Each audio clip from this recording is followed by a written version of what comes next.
How to make plaster of Paris flower pots. Plaster of Paris is a material that can be used in many craft projects.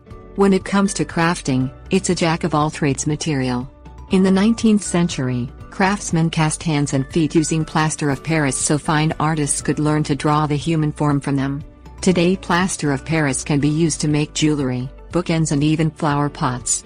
It's an easy material to work with and a rewarding one because plaster of Paris dries fast. Things you'll need: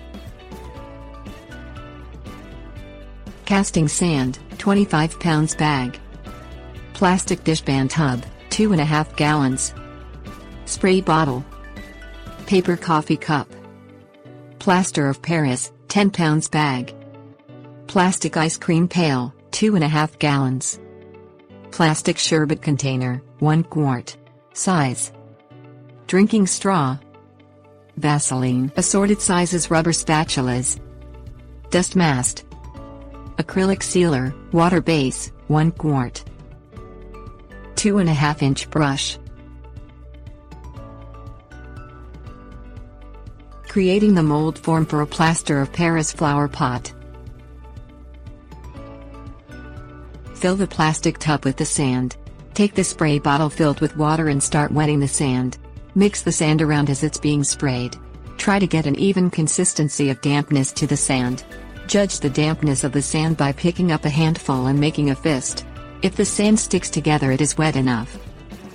Scoop out some sand in the middle of the tub and set a perfectly smooth-sided form down in the sand like a paper coffee cup from a fast food restaurant. Pack the sand tight against the cup. Make sure the sand is well packed 3 inches all the way around the cup. Pull the paper cup out of the sand carefully. The mold in the sand is the outside shape of what will be a plaster of Paris flower pot. How to mix plaster of Paris. Take a clean 2.5 gallons plastic ice cream pail. Pour in a quart of cool water. Put on a dust mask and use the 1 quart. Empty plastic sherbet container to scoop out some plaster of Paris. Start sprinkling dry plaster into the water. Add it slowly and steadily. Don't add the plaster all at once. Keep adding plaster until the water won't absorb any more of it.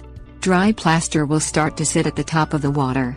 This is the signal that the right amount of plaster has been added to the water. Take a rubber spatula and start stirring the water and plaster together. Do this gently so as not to get air in the mixture.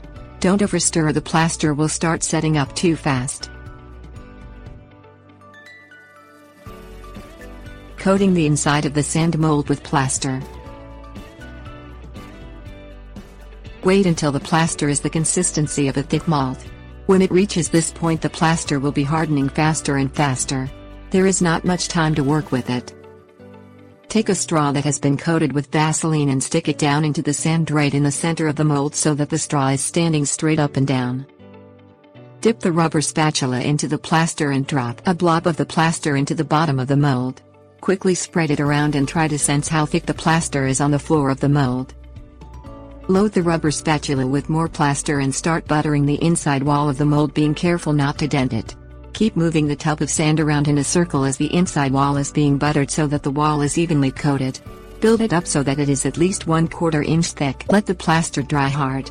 Pull out the straw to reveal the drain hole at the bottom of the flower pot. Carefully pull the plaster flower pot out of the sand and brush off as much sand as desired.